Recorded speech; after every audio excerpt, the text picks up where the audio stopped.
Deus está no controle de todas as coisas. Amém? Controle de tudo. E a Bíblia fala. Se a Bíblia fala, é a verdade. E Deus é bom e abençoador e é galardoador de todos aqueles que o buscam. Amém? A Bíblia é fantástica, irmãos. A Bíblia é magnífica. Entendendo a maneira como ela foi escrita, o modo como ela foi escrita, isso é revelado nas Sagradas Escrituras, nos é mostrado nas Sagradas Escrituras. E dentro das Sagradas Escrituras, irmãos, existem muitos relatos históricos, coisas que Deus fez e que Ele inspirou para que os homens se lembrassem dela, para que pudessem escrever, para que a gente pudesse ter o conhecimento.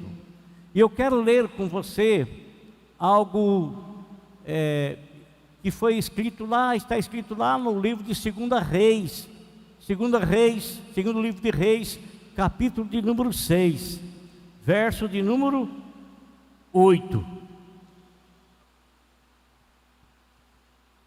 Eu me enganei, não é versículo 8 não, é versículo 16, 6, 16, desculpa, irmão. Deixa eu até colocar aqui 6, 16, que eu esqueci de colocar o 16 aqui. 6, 16, está escrito assim, olha. O profeta respondeu: não tenha medo. Aqueles que estão conosco são mais numerosos do que eles. Vou ler novamente. O profeta respondeu: não tenha medo. Aqueles que estão conosco são mais numerosos do que eles. Amém? Isso é um episódio que aconteceu com o profeta Eliseu, cujo nome quer dizer Deus é salvação.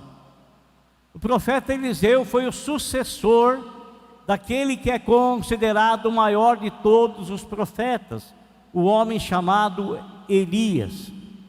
E Elias foi um homem que fez coisas extraordinárias, um homem que João e Tiago quiseram imitá-lo, porque um capitão com 50 vieram para prender Elias a mando de Acabe, chamando de Elias o perturbador de Israel.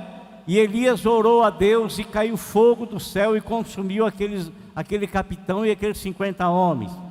Por isso que Tiago e João falaram para o Senhor Jesus, quando este não foi recebido lá na cidade de Samaria: o Senhor não quer que a gente ore para que caia fogo do céu, como Elias fez, e consuma todo esse povo aí?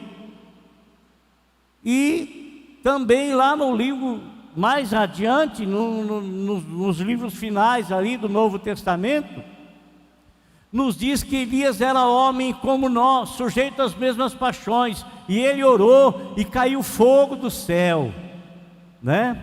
Fazendo menção de Elias. E Elias era considerado o maior de todos os profetas. Ele apareceu, porque ele não viu a morte, ele apareceu lá no monte da transfiguração, juntamente com Moisés, que morreu, e ninguém pôde sepultá-lo, porque ninguém encontrou o corpo dele. A Bíblia fala que o dedo de Deus sepultou Moisés.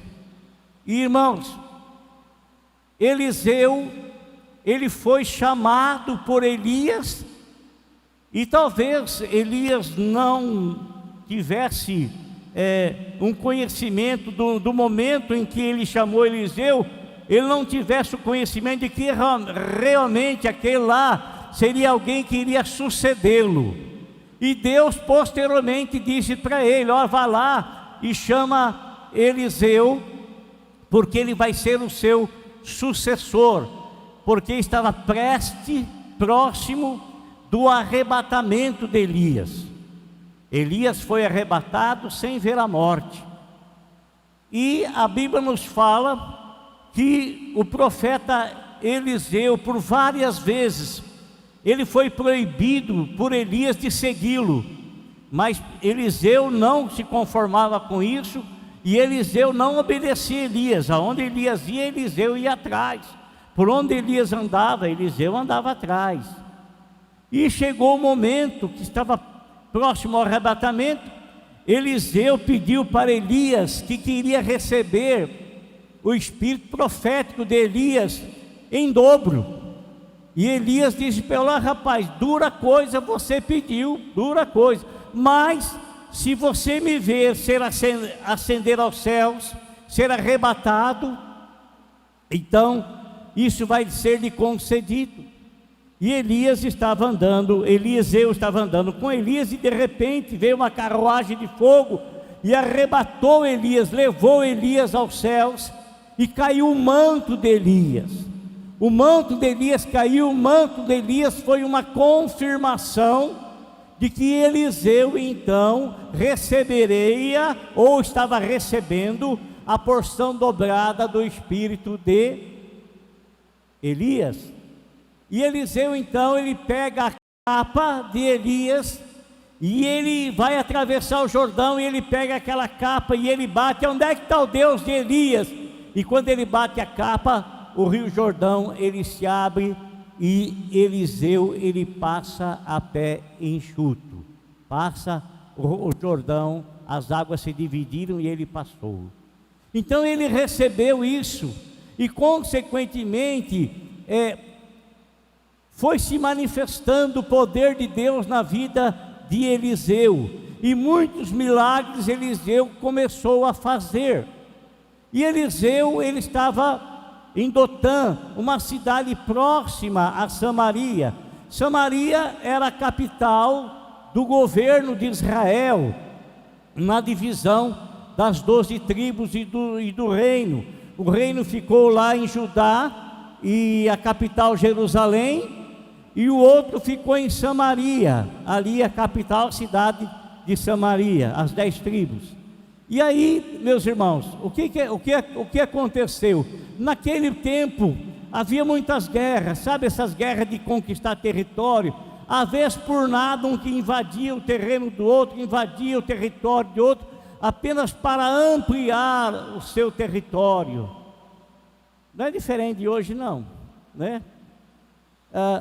Então houve o rei da Síria, ele proclamou guerra contra Israel. Ele queria invadir Israel, mas para invadir Israel, o que ele tinha que fazer? Ele tinha que derrotar o exército de Israel. E ele, para derrotar o exército de Israel, ele mandava estrategistas observarem por onde é que o exército de Israel iria passar, e ele então estava armando emboscada. Ele reunia com seus comandantes, e ele dizia: vamos fazer uma emboscada para o exército de Israel em tal lugar. Quando ele pensava assim, irmãos, lá na cidade de Dotã, Deus, que é onipresente, ele revelava ao profeta Eliseu a trama que estava sendo feita contra o exército de Israel, para poder derrotar o exército e consequentemente invadir e tomar as terras de Israel. Mas Deus que é fiel, aquelas terras foram dadas por Deus como herança a Israel, e o Senhor não iria permitir que ninguém invadisse lá, porque o Senhor tinha um profeta. E o rei de Israel, o rei de Samaria, ele obedecia as orientações desse profeta. Então quer dizer que havia uma teocracia ali, um governo divino. E o profeta Eliseu então recebia a revelação de Deus da trama, da cilada que estava sendo orquestrada contra o exército de Israel.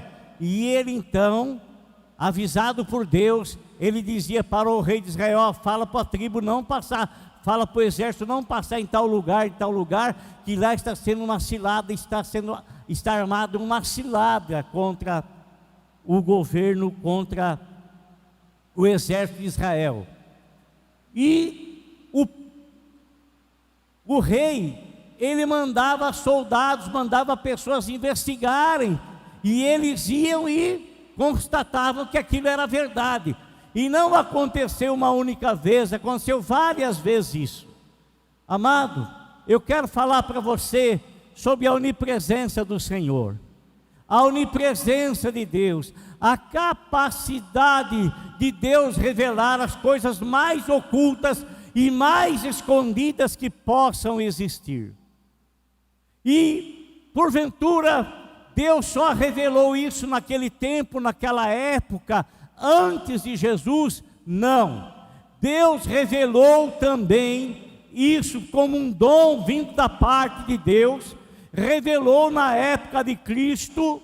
Haja visto, amado, que quando Pedro estava diante da igreja, chegou ali um casal, Ananias e Safira, e eles haviam feito um combinado entre eles dois, era um casal, marido e mulher, e eles fizeram esse combinado para querer enganar a igreja, para poder e querer enganar a liderança da igreja.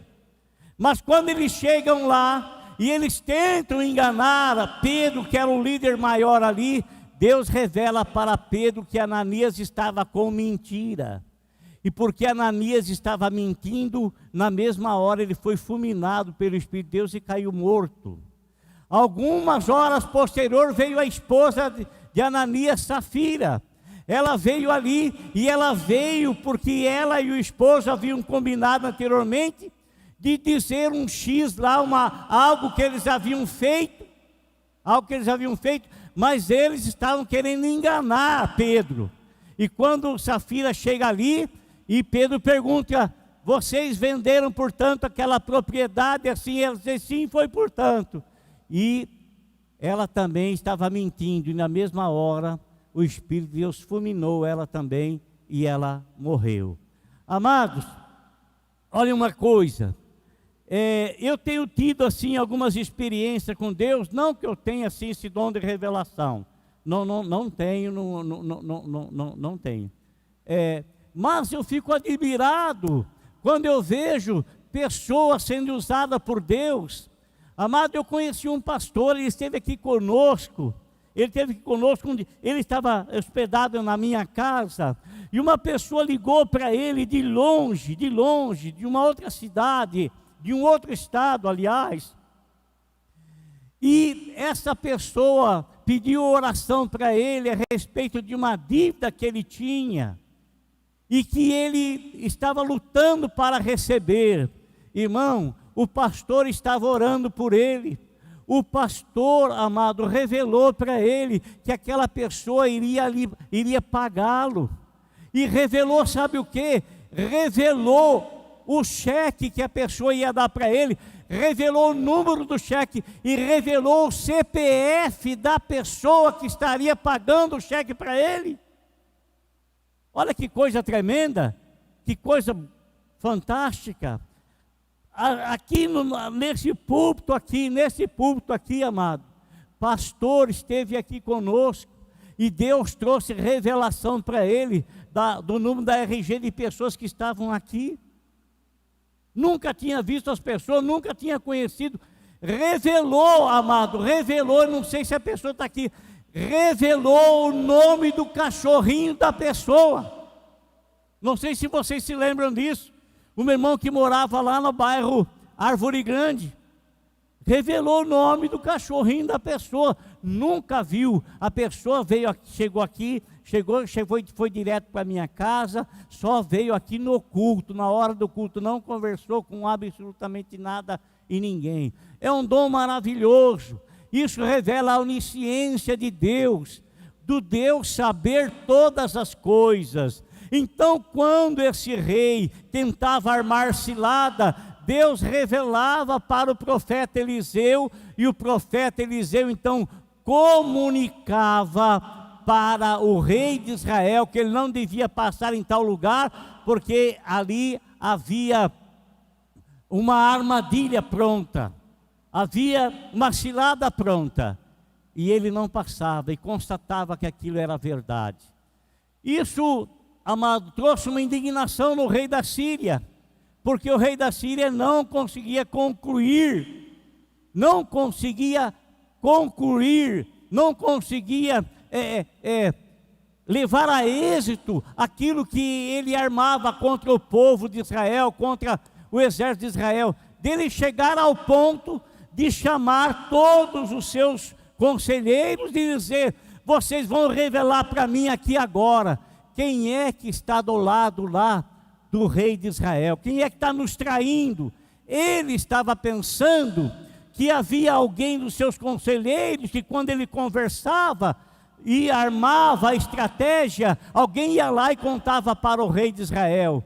Mas um dos conselheiros disse: não, Senhor, não é isso que acontece, é porque lá na cidade de Dotã tem um homem, um profeta chamado Eliseu, ele sabe até o que você pensa à noite na tua cama. Ele sabe até o que você está pensando lá, rei, na sua cama. E é ele quem revela isso para o rei de Israel. Meu irmão, isso que este conselheiro disse para o rei é uma verdade. Não que alguém tenha a capacidade de saber, um homem tem a capacidade de saber do que você está pensando. Nem Satanás não tem essa capacidade. Só Deus é quem tem essa capacidade de saber o que você pensa, de saber o que você vai falar antes mesmo de você abrir a sua boca. Foi o que o profeta disse, foi o que o salmista disse: a palavra não me chegou à boca e tu já sabes o que eu vou dizer. Então o Senhor sabe tudo a respeito da sua vida. Aquilo que você pensa quando você reclina a sua cabeça no travesseiro, Deus tem o conhecimento. Deus tem o conhecimento. Aquilo que você começa a matutar, começa a pensar, os pensamentos que vêm na tua mente e você reprova, Deus sabe. Os pensamentos que vêm na tua mente e você dá asa para Ele, Deus também sabe. Deus sabe tudo, irmão. Deus sabe tudo, tudo isso é o poder da sua onisciência, sabedor de todas as coisas. Ora, amado, o rei de Israel, o rei da Síria, ele sabendo agora quem era o homem que estava revelando as coisas para o rei de Israel, sabendo aonde esse homem morava, o que ele fez? Vamos prender esse homem, vamos trazer esse homem preso, para que ele não... Irmão, como é que uma pessoa pode pensar assim, que prendendo o homem, iria prender os pensamentos dele, iria prender as revelações de Deus? Não tem como. Poderia prender o homem e impedir que o homem então viesse a comunicar as revelações de Deus, não deixando ele ter acesso a nenhuma outra pessoa. Isso ele poderia fazer, mas ele jamais poderia deter, jamais poderia prender o poder de Deus e a autoridade de Deus e a onisciência de Deus, com a qual ele revelava as coisas para aquele profeta. E o que acontece, amado? Acontece então que ele sabe quem é o profeta, ele sabe aonde o profeta mora, então ele manda uma companhia do exército ir e invadir aquela cidade de madrugada, à noitinha, quando tudo estava calmo, tranquilo. Surpresa, a surpresa, né? Pegar a pessoa de surpresa. Irmãos, a Bíblia nos fala que assim ele agiu. De manhã bem cedinho, de manhã muito cedinho, um rapaz que ajudava o profeta, um rapaz chamado Geazi, o que ele faz? Ele acorda bem de manhã, e quando ele sai, ele põe os pés dele na rua, ele observa e ele vê a cidade de Dotã toda sendo cercada pelo exército da Síria.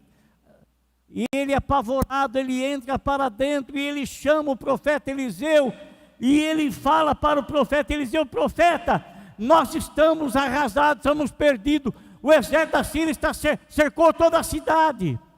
O profeta Eliseu, que confiava em Deus, o profeta Eliseu, que tinha intimidade com Deus, o profeta Eliseu, que tinha um relacionamento muito junto, muito íntimo com Deus, ele sai lá fora, mas ele não mostra nenhum sentimento de surpresa, não mostra nenhum sentimento de temor, não mostra nenhum sentimento de medo. Você se lembra, irmãos, aquilo que está escrito na palavra de Deus, quando Jairo, ele foi chamar o Senhor Jesus Cristo, porque a filha dele estava muito mal, estava à morte, e nosso Senhor Jesus Cristo começou a andar com ele em direção à casa desse, e quando estava próximo à casa, vem outras pessoas e dizem para Jairo assim: olha, não incomode mais o mestre, porque a sua filha acabou de falecer, não adianta mais nada a presença dele. Você se lembra o que Jesus falou para ele? Jairo, ele cai num pranto inconsolável. O medo tomou conta do coração de Jairo. O que Jesus disse para ele? Não tenhas medo, creia somente. Não tenha medo, não se apavore, apenas creia, apenas acredite. Foi isso, amado irmão, que o profeta Eliseu fala para Geazi. Essa palavra que nós lemos aqui no capítulo 6, versículo de número 16. Não tenha medo. Não tenha medo. Porque aqueles que estão conosco são mais numerosos do que aqueles que estão com eles. Amém? Deus, Ele é o vigilante. Ele é o vigilante. Não tenhas medo, amado. Essa palavra que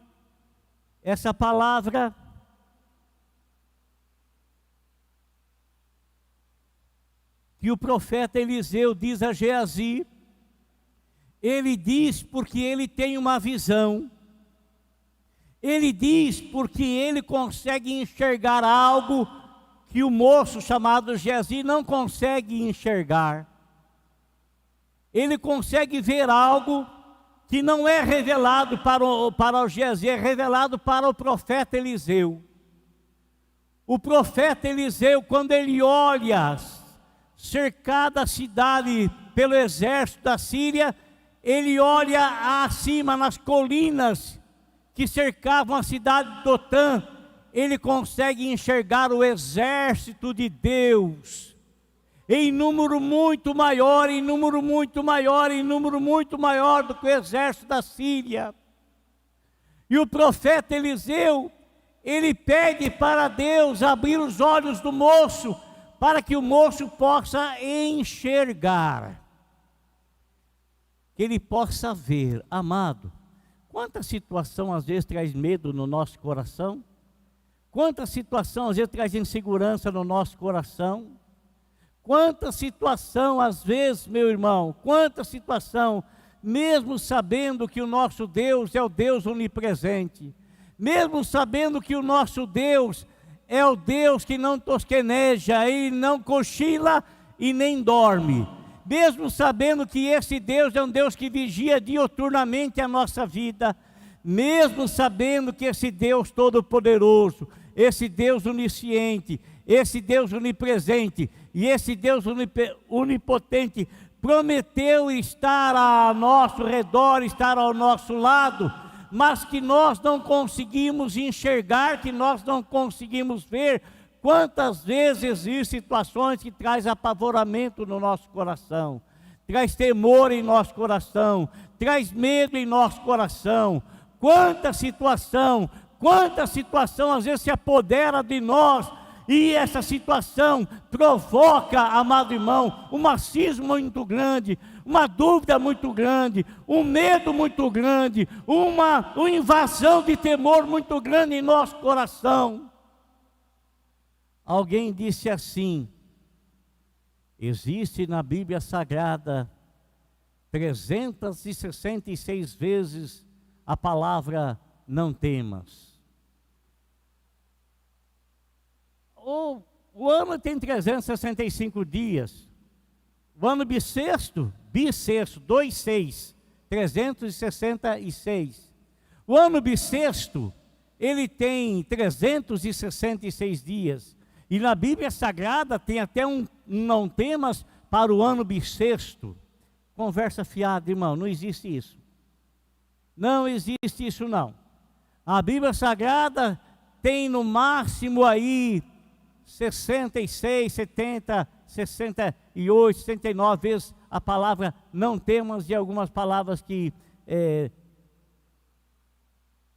são relacionadas a isso. Mas não existe 366 e nem 365 dias. Mas existe a palavra não temas. Existe a palavra não temas sim.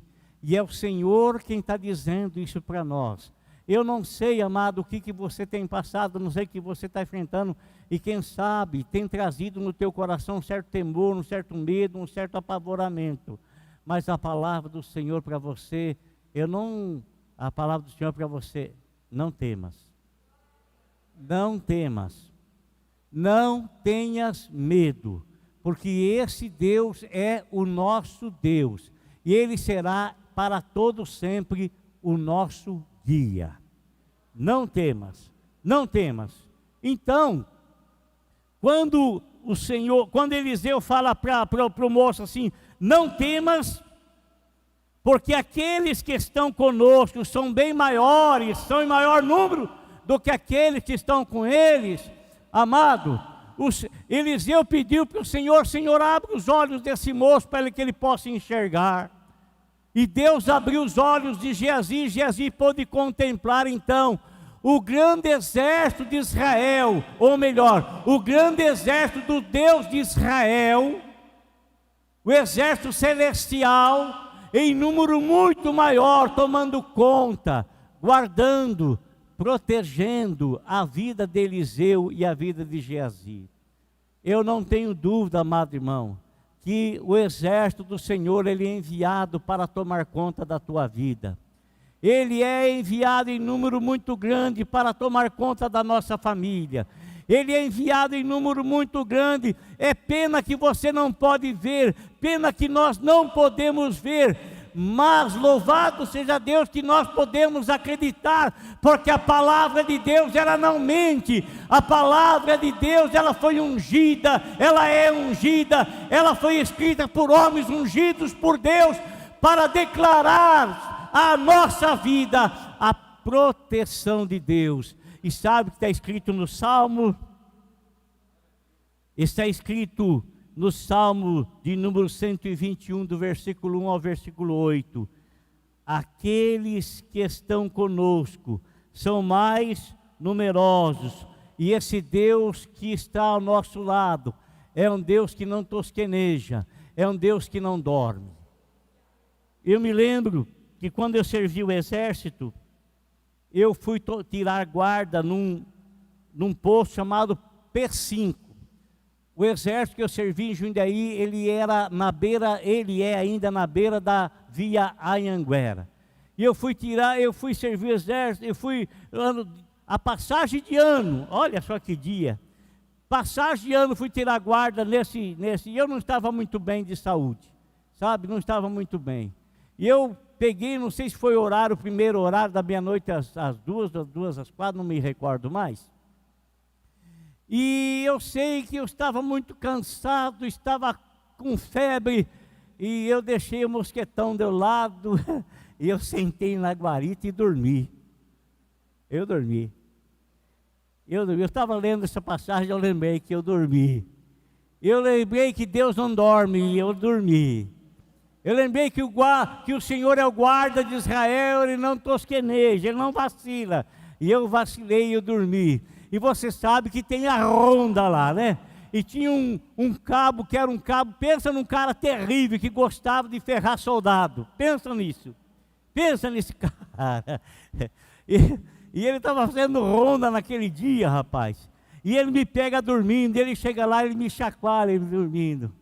Ô rapaz, o que você está fazendo dormindo?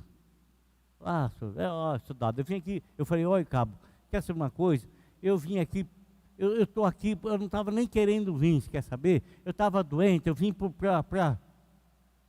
E eu pronto, parece que no outro dia, eu não me recordo mais como é que chamava lá, coisa do, oficial de dia, que lia lá as punições, tá? E eu esperando sair a minha punição, tinha certeza que ia sair alguma coisa. E graças a Deus eu não fui punido. Não saiu, não saiu. Não saiu a punição lá, né? Ia pegar alguns dias lá sei lá do que, não lembro mais também o que era, se era pernoite, não lembro mais o que era. Bem, aí eu lembrei, irmão, que o nosso Deus, Ele não dorme. Você pode dormir que Ele está te vigiando. Você pode tirar uma soneca muito bem, porque Ele está ali diuturnamente te vendo, te vigiando, te protegendo, te guardando, te livrando, porque Ele não dorme. Ele não dorme. Amém? Então, amado, esse é o guarda de Israel, Deus vigilante, o Deus vigilante. Amém? Olha, a Bíblia nos fala que Eliseu fez uma oração, pediu para Deus cegar aqueles guardas, aqueles soldados todos, e todos eles ficaram cegos. Eles cegos, Eliseu se apresentou a eles, e Eliseu os guiou, os dirigiu até Samaria, a capital do rei de Israel, do reino de Israel, levou até lá, aonde havia as guarnições, e quando estava bem no meio de Samaria, Eliseu pediu para que Deus abrisse os olhos desses soldados, e Deus abriu os olhos deles, e eles perceberam que estavam no meio de Samaria. Isso é, Eliseu os entregou para o rei de Israel, e o rei de Israel queria matá-los. Eliseu disse: não, você não vai matá-los não, você vai dar alimento para eles, vai dar comida para eles. E eles fizeram um banquete, todos eles comeram. E sabe, irmão, aquilo que era um princípio de guerra, o início de guerra, sabe o que se tornou? Se transformou em paz permanente. Por quê? Porque no versículo de número 23 diz assim: assim as tropas da Síria pararam de invadir o território de Israel. Porque Eliseu não permitiu que tirasse a vida dos inimigos, mas que desse alimento para eles.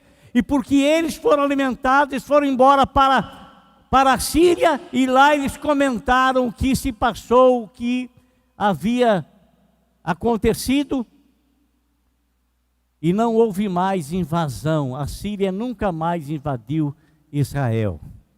O que nós aprendemos, irmãos?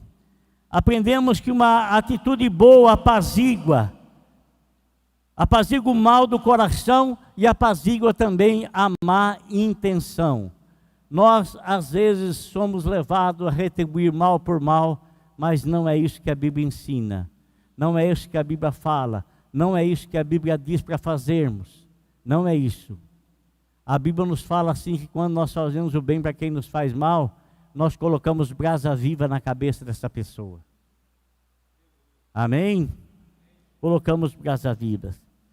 E para nós concluirmos, vou citar aqui o que está escrito no capítulo, em 1 João capítulo 4, versículo 4. Filhinhos, vocês são de Deus e os venceram, porque aquele que está em vocês é maior do que aquele que está no mundo. Amém?